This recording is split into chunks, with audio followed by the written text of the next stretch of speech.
At yun na nga no, mga kabayan, kaya naman pala takot na takot itong si Franz Castro dito sa confidential funds ni VP Inday Sara.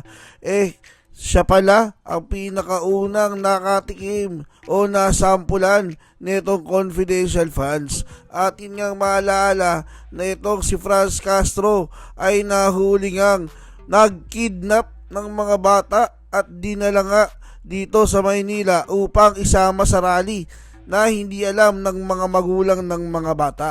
Kaya naman siya nga ay nakasuhan ng human trafficking at kidnapping na hanggang sa ngayon ay nakabinbin sa Korte Suprema. At kaya nga naman pansamantalang nakalaya itong si Franz Castro dahil nakapagpiyansa ito sa kanyang pagkakasala. Kaya naman pala pilit nilang pinatatanggal ang confidential funds dahil nasampulan siya at natiktikan ang kanyang mga galaw. Ito ang ayaw mangyari ng mga makakaliwang grupo. Kaya gusto nilang alisin ang confidential fund para walang pondo upang hindi nga malaman ang kanilang mga plano o ang kanilang mga galawan. Kaya nga tinabaga nagtagumpay itong si Franz Castro at ang kanyang mga kasama dahil tuluyan na nga tinanggalan ng confidential fund si VP Inday Sara. Ngunit alam nyo mga kabayan, ako ay naniniwala na hindi lang dyan magtatapos ang confidential fund sapagkat ang ating Pangulong Bongbong Marcos ay may kakayahan upang magbigay ng kanyang pondo dito nga kay VP Inday Sara para matugunan ang mga intelligence fund kontra sa mga makakaliwang grupo. Ano nga ang masasabi nyo dito kabayan? I-comment nyo nga yan sa baba at huwag nyo nga kalimutang i-hit ang like at subscribe button para updated ka sa mga uploads ko araw-araw kabayan. Panoorin natin ang kabuuan ng video ito. If there is someone in Congress that should be put under immediate investigation and as well as under immediate scrutiny, si Franz Castro po at ang kanyang mga kasamahan na mga kamatayan party list. Why?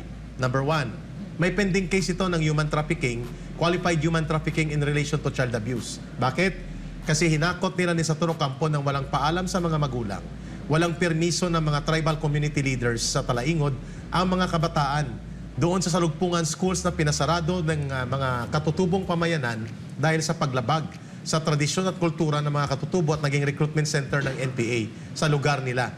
Hinakot nila, dinala nila at dadalhin sa Davao na intercept sila ng mga pulis. Muntik na silang gapusin, Brother Franco, Miss Ina, ng mga katutubo itong si Franz Castro at si Satoru Campo. So therefore, correct po ang pinupunto ng aming butihing pastor.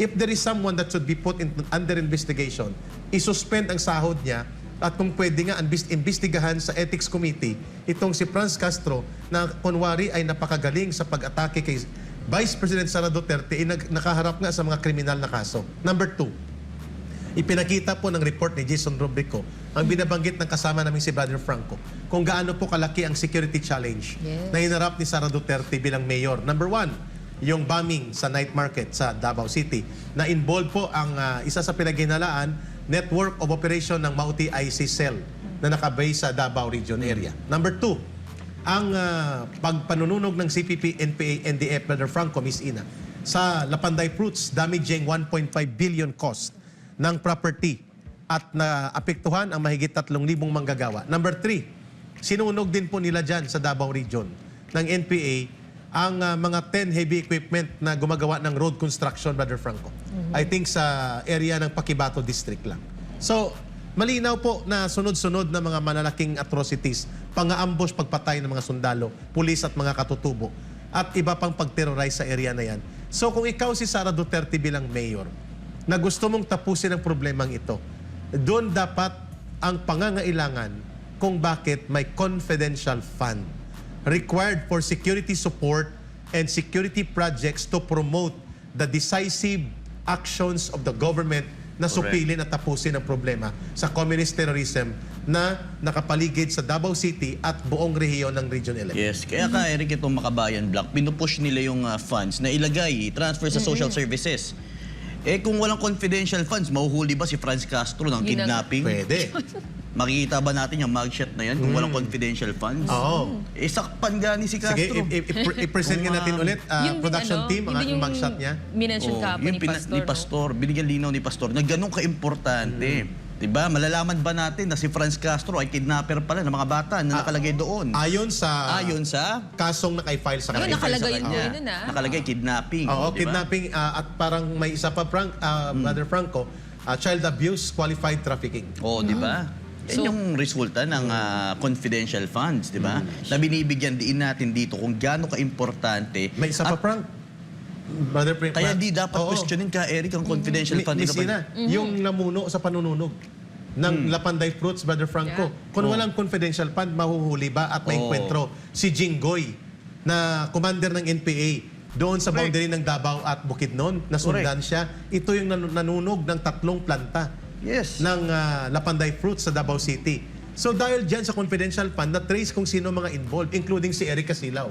Including ka, Eric, itong mga bigate na mga NPA na leader, sila Parago, Si Madlos, si Minandro Villanueva. Villanueva. Oo, tsaka si Eric Casilaw, na-trace ba siya doon sa Malaysia kung hindi po tumulong ang Davao City government sa pagbubuo ng security programs related to confidential projects?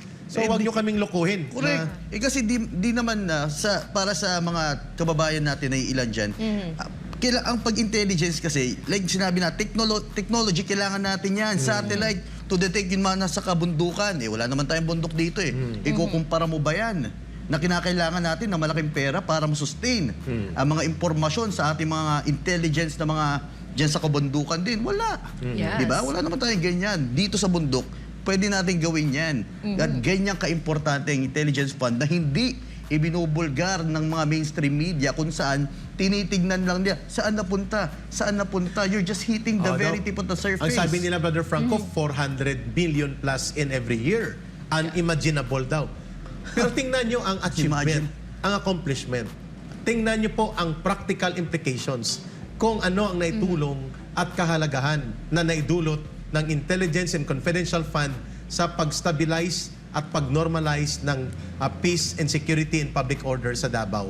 At nadurog talaga ang halos kalahating puwersa ng CPP, NPA, NDF na nakapaligid po sa Davao region because of strong confidential programs and projects supporting our security efforts in Davao region. At sa kabilang banda, ka Eric and Franco, yung maganda dito, nakita nga natin kahalagahan, di ba? So, yan ang naabot no, ni VP Sara Duterte bilang siya yung mayor at ngayon na vice presidente. Nakita niya na kasi kung paano talaga dapat yung maging yung kung sa diskarte pa, yung estratehiyan niya para nga mapusa itong mga NPA sa ating bansa. At nakita rin natin kung sino sa mga politiko na nandiyan sa pamahalaan ang alam din kung paano, no? Kung sino ang wala, kung sino may alam dito sa CPP, NPA, NDF, kung kaninong interest yung kanilang pinapanigan. Yan. Agree. Kaya nga ka, Eric, alam ka naman suportahan ng ating House Speaker, yung isang tao, yung isang kongresista na may kasong kidnapping. No, dapat hindi. At dapat imbestigahan yun. O yun. Kaya maniwala rin tayo, no, tulad sabi ni Pastor, na hindi siya magpapaloko at bibigyan niyang linaw yung naging hindi ang courtesy visit. Kung meron ba kasing ibang plano itong Makabayan-Black, no, na operatiba po ng CPP, NPA, NDF at hindi na po sila manaiba na magtagumpay.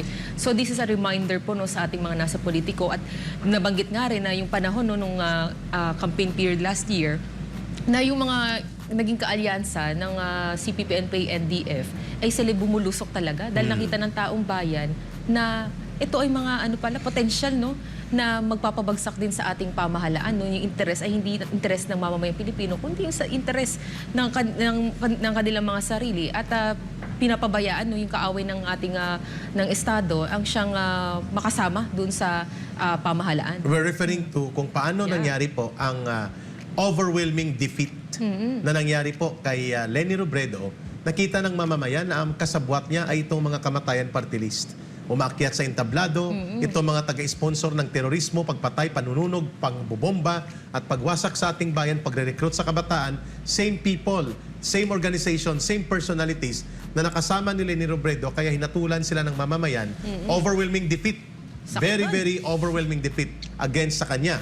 Ngayon, ito rin ang mga tao at grupo na tagapagtaguyod ng panununog, pangbobomba at terorismo ng CPP, NPA, NDF ang bumibisita at nakikipag-chami-chami kay Speaker Martin Romualdez. I think history will always be the best teacher for every leader of the government.